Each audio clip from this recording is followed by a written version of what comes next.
Bonjour, c'est Cryptoïd, j'espère que vous allez bien. On va se poser la question aujourd'hui de est-ce qu'on est en récession ou est-ce que oui ou non on a un redépart clair au niveau du Nasdaq, du S&P 500 et donc de la crypto et de BTC. Parce que Bitcoin a quand même surperformé sur la journée du Nasdaq, même si la macroéconomie était plutôt positive. On a des nouvelles qui sont négatives à proprement parler, avec ici un PIB qui était négatif, on parle beaucoup de récession, et on se retrouve par contre sur des communications qui sont, elles, positives.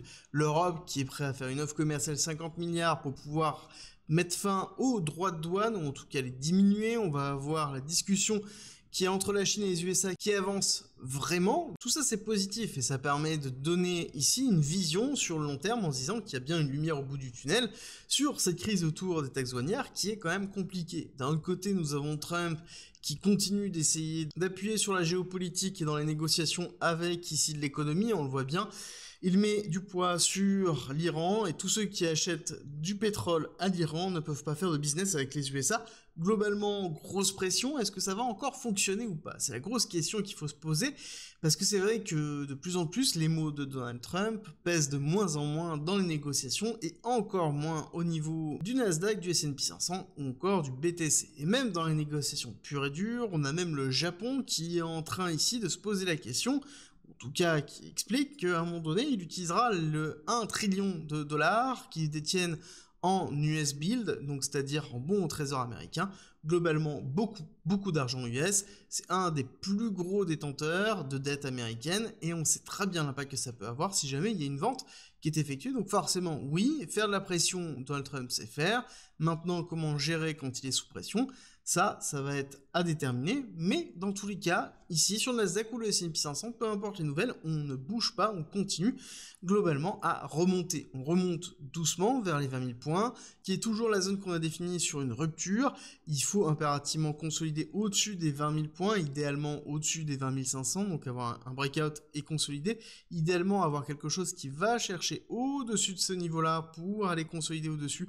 Là, on aura un signal ici de retournement très fort, et je pense qu'on aura certainement un petit retest avant de repartir, mais là ce n'est pas encore le cas, il faut être patient au niveau du Nasdaq, et le S&P 500 lui est quand même un petit peu plus positif, quand on regarde le rejet que l'on a pu avoir et la réaccélération ici très puissante sur la zone du top ici, qui avait été d'ailleurs retravaillée ici, et on voit bien la rupture sur les 5600, sur le S&P 500 c'est des 5800 points à surveiller.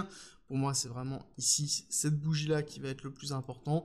Si on arrive bien à casser cette zone-là et à reconsolider au-dessus, on aura vraiment un signal de redépart. Et à ce moment-là, si on va chercher un petit peu plus bas, ce sera certainement une très belle opportunité. À savoir qu'aujourd'hui, on risque d'avoir encore de la volatilité. Quoique, on ne sait pas, parce que après la chute du PIB et l'inflation à zéro, donc oui, il n'y a pas d'inflation, mais on a ici une récession qui est en train d'arriver. Donc on a la peur de la dépression avec une récession et une baisse de l'inflation qui deviendrait donc une déflation, qui est assez anxiogène pour les marchés, et pourtant le marché n'a absolument pas bougé. Bon, aujourd'hui ça va être le taux de chômage qui est très important, qui détermine si oui ou non, surtout s'il augmente, et l'augmente de façon drastique, si oui ou non, la Fed va jouer sur le QE, donc c'est-à-dire le quantitative easing, le fait d'allumer l'imprimante à billets, et qui va être très surveillé par les marchés, donc certainement encore de la volatilité par rapport à la nouvelle, surtout de la volatilité, je pense, à la hausse, si jamais on a une validation, en effet, de l'impression monétaire au niveau de la Fed, à surveiller de très près. En attendant, sur la crypto, on a à côté stratégie, Michael Saylor, qui explique sa stratégie pour lever 84 milliards de dollars pour continuer à acheter du Bitcoin. Et oui, ça n'arrête jamais. Je rappelle que la stratégie Michael Saylor de base, c'est de diluer les actions de MicroStrategy qu'il a renommé Stratégie B pour Bitcoin, pour acheter plus de Bitcoin. Bon, quelque chose qui est plutôt simple et qui est suivi avec Metaplanet, pareil, qui va ici émettre 25 millions de dettes en actions pour pouvoir acheter du Bitcoin. Donc, on a quand même une certaine mode qui est en train de se faire et qui permet d'avoir un momentum assez fort au niveau de Bitcoin. Pareil, on va avoir ici World Liberty Financial, donc la plateforme de Trump, en tout cas de la famille Trump, qui lance donc leur stablecoin USD1, on en avait déjà parlé, mais surtout USD1 sera utilisé pour la transaction entre MGX et Binance. On parle de 2 milliards de dollars d'investissement de MGX dans Binance, donc on a ici un intérêt qui est effectué, un gros coup de com' pour World Liberty Financial et pour USD1. Et gros coup de com' qui est renforcé en plus par la présence d'Eric Trump, notamment à la token 2049, qui est un événement très important qui s'est passé à Dubaï et qui explique tout simplement la place de la crypto dans le monde à venir et que les grosses banques, si elles ne se mettent pas à la crypto de base, seront certainement laissées dans la poussière. Ce que j'aime bien ici, c'est qu'on parle beaucoup de crypto, alors que le fond du problème et le fond de la discussion, c'est plutôt le stablecoin, pas forcément la crypto. Et je pense qu'il faut éviter l'amalgame entre les deux. Et oui, les grosses banques vont aller dans la crypto, mais surtout dans le stablecoin. Et ensuite, on verra ce qui restera derrière. Et ça, je pense que c'est très important de le prendre en considération dans les différents investissements et dans les années à venir sur la partie réglementation. Première réglementation qui va arriver, c'est laquelle? C'est les stablecoins. Ce n'est pas quelque chose qui est effectué sur le stacking, ni sur les cryptos en général, c'est vraiment la loi sur les stablecoins parce que c'est quelque chose qui est important, et notamment pour le dollar. Mais avant d'aller plus loin, si vous aimez mon contenu, faites une petite pause pour faire un like, et en même temps, allez en commentaire en description, vous avez la possibilité de rejoindre ma communauté privée gratuite.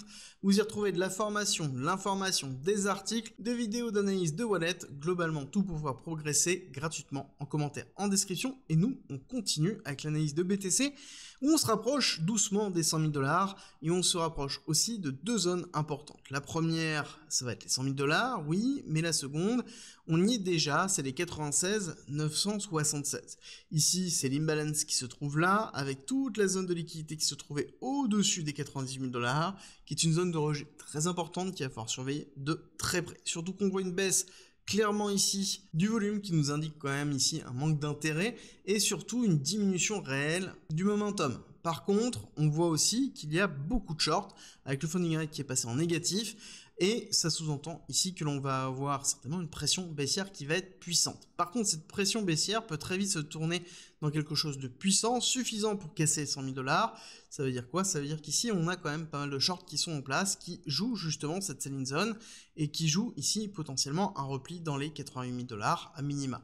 Et ça veut dire que si on a une bougie suffisamment forte et un momentum suffisamment fort qui peut se faire par exemple par de l'achat institutionnel, on peut se retrouver très vite dans une nouvelle zone qui serait les 103 000 $. Donc casser les 100 000 $ qui est vraiment une résistance très dure pour nous, on le sait très bien, on a eu beaucoup de mal à la passer à chaque fois, il nous reste très peu de temps au-dessus, on n'arrive pas à reconstruire au-dessus, et donc il serait tout à fait probable ici de refaire une tentative, d'échouer, d'aller reconsolider pour repartir avec quelque chose de plus puissant, chose qu'on a déjà effectué justement dans le range précédent, parce que si je dézoome, oui, on est en train de réincorporer le range qui a été la zone de 2024 et 2025 avant ici la chute sur février.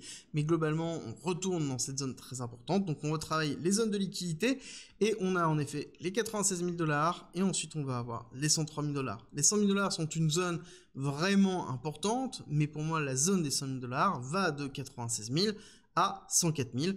Donc ici avec la seule zone qui se trouve là et la deuxième qui se trouve ici et toutes les liquidités qui ont été laissées parce qu'il y a quand même encore beaucoup de liquidités, on voit 98 000, on voit 100 000, globalement on peut continuer à aller short squeezer tranquillement, surtout si on a une augmentation comme je vous l'ai expliqué des funding rates qui nous montrent qu'on a ici des shorts qui se positionnent.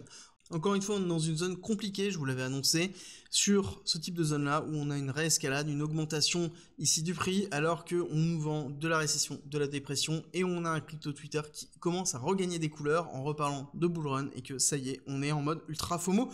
Globalement, on est dans les deux, on est tiraillé entre les deux, et c'est toujours là où c'est le plus compliqué, d'où l'intérêt d'avoir une bonne gestion de risque, notamment sur BTC.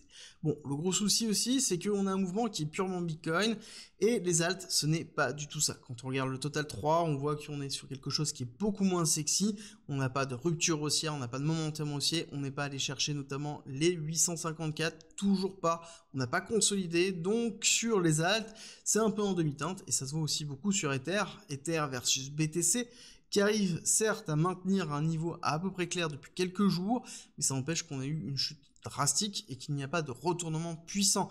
Et on rappelle que les altcoins, on a quand même Ether qui domine une grosse partie de la liquidité et qui est aussi au centre de beaucoup d'autres altcoins parce que tous les ERC20, donc toutes les cryptos qui sont construites sur la norme d'Ethereum, dépendent aussi un petit peu du pricing d'Ether. Globalement, on n'a pas de mouvement sur les altcoins et ça se valide aussi au niveau de la dominance où la dominance continue à monter.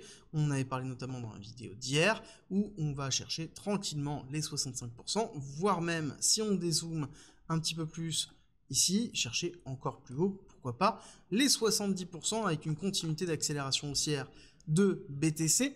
Et pour moi, à partir du moment où on aura fait la rupture des 100 000 $ et qu'on a maintenu des niveaux clés, il sera peut-être intéressant d'aller retracer. Et sur un retracement, ce sera une très belle opportunité, surtout avec une bonne gestion de risque.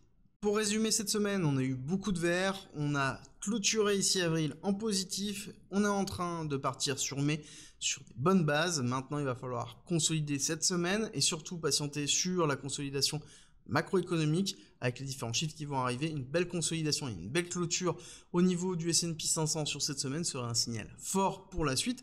Mais dans tous les cas, le plus important, c'est de ne pas FOMO, de bien avoir une bonne gestion de risque et de pouvoir gérer ses émotions parce que c'est le cœur dans tout ce qui est en train de se passer.